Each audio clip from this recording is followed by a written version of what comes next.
you represent the mission that I always set out to do with my company, Economic Buzz: inspire, connect, and influence growth. And you've done it in so many ways. Thank you for coming. I'm so happy to have you, Gordon Smith. And he agreed, since we've had to adjust so many things today, this is such an intimate surrounding.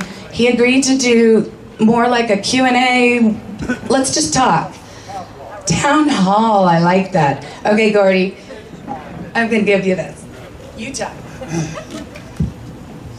Thank you, Susie. And ladies and gentlemen, I'm honored to be here. I will tell you Use that, the mic. Is that better? Yep. I will tell you that I'm privileged to come from parentage who are very, very entrepreneurial. And Susie's father was one of the great entrepreneurs that I admired as well. In fact, he was a dentist, but he had a dream to do something additional. And what I learned from Susie's father is that in all of our lives there are different chapters, and sometimes we need to just turn the page and open up another chapter. And that's what I saw Norman Jones, Susie's father, do.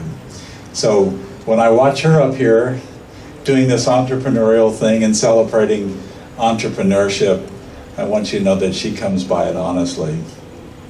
Now, Susie mentioned that as a little boy, I was interested in politics. And the reason for that, I was kind of born to this battle. Our family, my mother and father had 10 children. My sister Kathy is here. And 10 is a lot of kids. I don't know if that strikes you as a lot of children, but at a very young age, our family moved from Pendleton, Oregon to Washington, D.C., where my father served as the Assistant Secretary of Agriculture, and then with President Eisenhower as the cabinet coordinator. But my mother, so he was a Republican, and actually my mother was too, but her name was Udall. I don't know if you know anything about the Udall family, but if you do, it's because they're on the Democratic side and in most of the popular understanding. We have a family saying in the Udall family, there are more Udalls in Arizona than U-Alls in Texas. And one of the things that you learn with a Udall mother and a father who's active in public life is that public service is important. And so when I was 8 years old, we left, and my father was leaving government. My cousin, Stuart Udall, was the Secretary Designate of the Interior Department for John F. Kennedy. And so we attended, as a family, the Kennedy inauguration. And I remember, even though 8 years old, and I'm sure my recollections have been refreshed by news accounts, I remembered this great entrepreneurial speech by a young president about asking not what your country could do for you, but what you could do for your country. And I remember the cannons going off and the choirs singing and the parades, and it struck me that this was actually really important. Well, having spent a lot of my life in the law, and then in building a business, and then in running for politics, I will tell you that one of the things I have learned in the different chapters of my life is that this country is really unique and very special, because we're given the freedom to pursue our dreams if we're willing to work for them. Yep.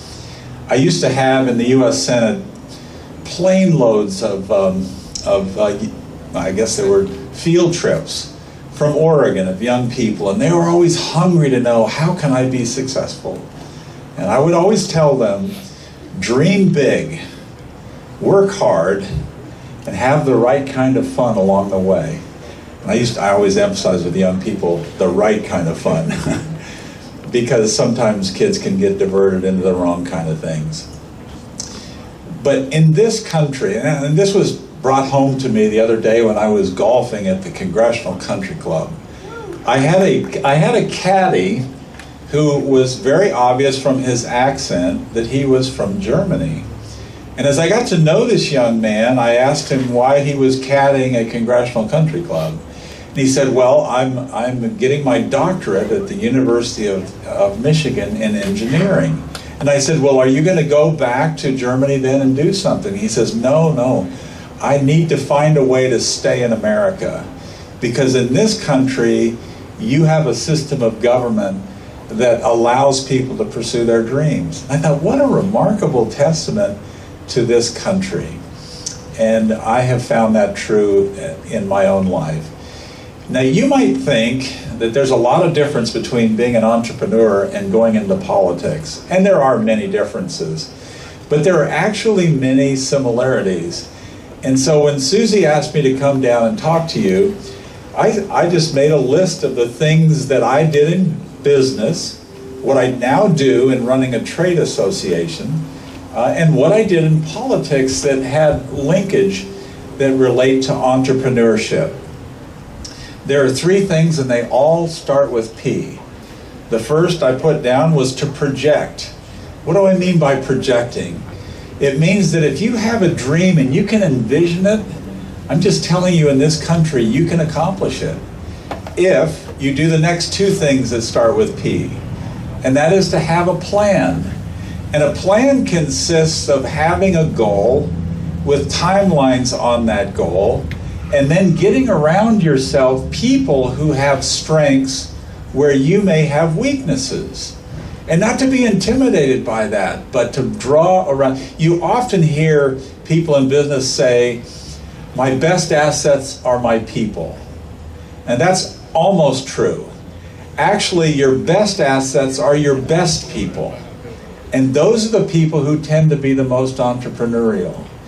And the third thing you have to do, the third P, we should get together and have one big P, I guess, but in addition to projecting and planning, you have to have perseverance, because you're going to have your share of failures along the way as entrepreneurs.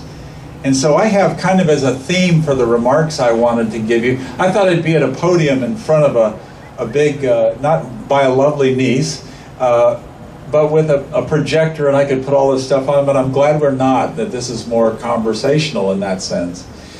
But if you had a title for what I wanted to leave with you, it would be Failing Successfully. And what do I mean? What does that mean to an entrepreneur? Failing successfully. Because every entrepreneur, I don't care whether you're running for public office or trying to get capital and manufacture something or wanting to offer some kind of service, you're going to have your share of failures along the way.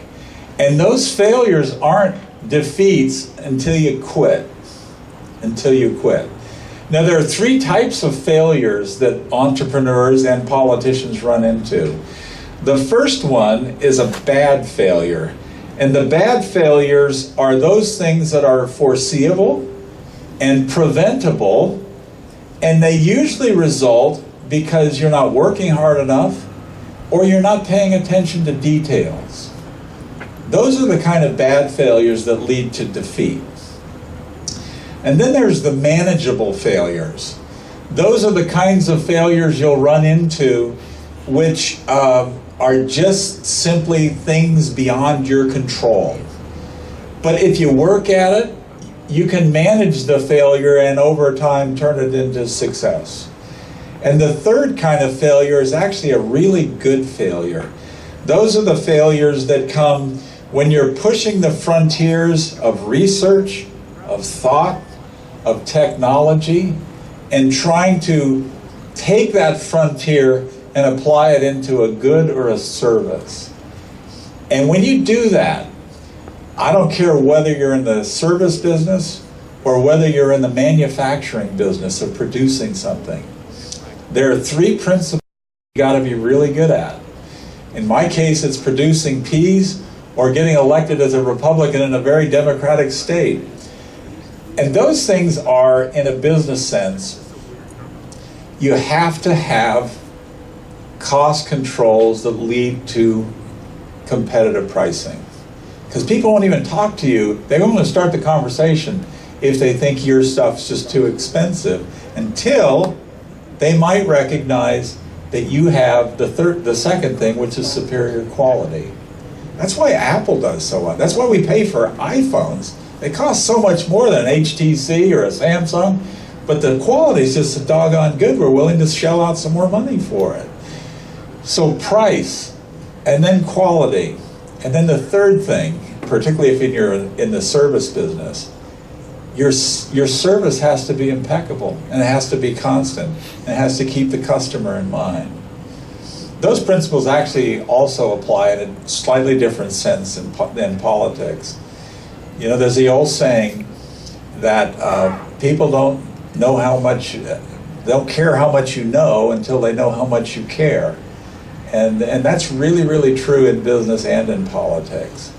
But let me give you in conclusion, and then we can talk whatever you want to talk. If you want to talk politics, I can give you an idea about the coming race if you want. But let me give you an example. One of my favorite people in history. I want to tell you what happened to him in his life, and I'll bet you recognize who this is. In 1832, this individual lost his job and was defeated for the state legislature. In 1833, he failed again, but in this time, his entrepreneurial endeavor, he failed in business. In 1835, he actually was elected to the state legislature, and at that same year, his sweetheart died. And then he had a nervous breakdown, even while he was reelected to the legislature. But then he was defeated for Speaker of the state's legislature, and then he was defeated for reelection. Then he ran for Congress to get the nomination, and he was defeated for that. But then in 1846, he was elected to Congress. He wanted to stay there, but he was defeated for renomination in 1848. And then he was rejected for a state office for land, to be the land officer. And then he ran for the U.S. Senate, and he was defeated.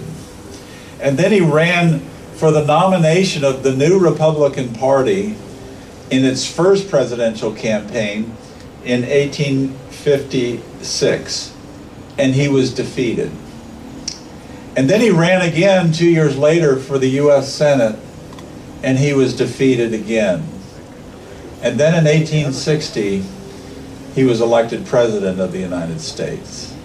His name is Abraham Lincoln. Now, when you talk about perseverance, I've just described it. Now, you might have looked at him at the time and said, oh, well, he's just a loser. You hear a certain presidential candidate calling everybody else a loser right now. It doesn't mean that. When we talk about projecting and planning and perseverance, it applies in politics, and believe me, it applies in business. And let me leave you with one of my favorite quotes from one of my favorite other presidents. I guess I love him so much because he embodied so many of the things that I believed in my own political life. And this was from Teddy Roosevelt. And remember this quote. It's one of the great ones that every entrepreneur ought to pin on their wall or write on their, attached to their refrigerator or write on them somewhere. Teddy Roosevelt said, "It is not the critic who counts, not the man or the woman who points out how the strong man stumbles, or where the doer of deeds could have done them better.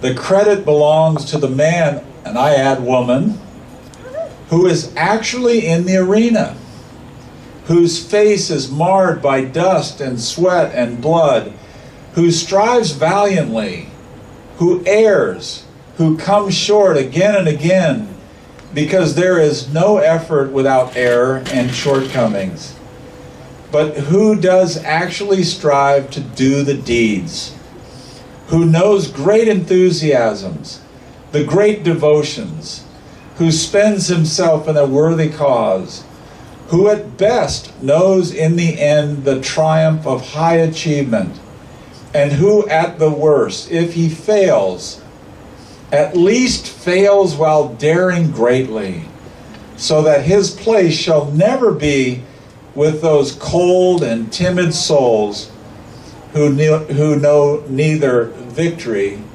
or defeat. One final thought on perseverance. I love this quote. Good judgment comes from experience, and experience comes from bad judgment. We always think of failure as the antithesis of success, but it isn't. Success often lies just the other side of failure. It is that entrepreneurial spirit, that willingness to blaze the Oregon Trail, to open the frontiers, formerly of land, but now even of technology. And America will always lead the world if our dreams are bigger than our government. Because when we're allowed to be free, the American people of every race, every gender, both genders, or any mixture of that, and every ethnicity, every nationality, these are values which are human and universal in nature. And they are embodied in the United States Constitution. And the best export America has ever had, I hope it's your product in your mind, but the best export America has ever had are the values in the Bill of Rights. And as long as we hold to those, entrepreneurs will prosper and America will continue to lead this earth. Thank you, and God bless you all.